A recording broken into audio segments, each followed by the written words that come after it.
संसदेचं पावसाळी अधिवेशन संपल्यानंतर मंत्रिमंडळ विस्तार होणार आहे। या मंत्रिमंडळात 12 नवीन मंत्र्यांचा समावेश होऊ शकतो। भाजप मित्रपक्षांना या मंत्रिमंडळात स्थान मिळण्याची शक्यता वर्तवली जाते।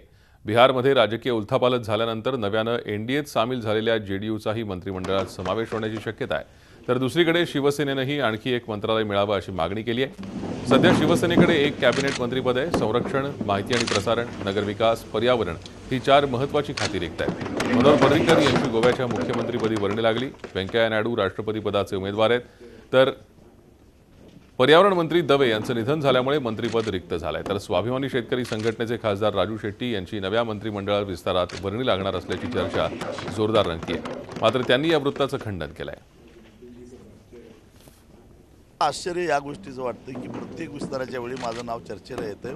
मी पुन्हा एकदा आवर्जून सांगतो की गेल्या 3 वर्षामध्ये मला मंत्री करा अशी मागणी कुणाकडेही केलेली नाही, कधीही केलेली नाही। आणि आता सध्या परिस्थितीमध्ये जोपर्यंत शेतकऱ्याचं कर्ज माफ होणार नाही तोपर्यंत अशा प्रकारची जबाबदारी घ्यायची माझी मानसिकता नाही। मी शेतकऱ्यांच्या प्रश्नावर लढण्यासाठी दिल्लीत आलेलो आहे, सत्ता उपभोगण्यासाठी नाही। झी 24 तास रहा एक पाऊल पुढे।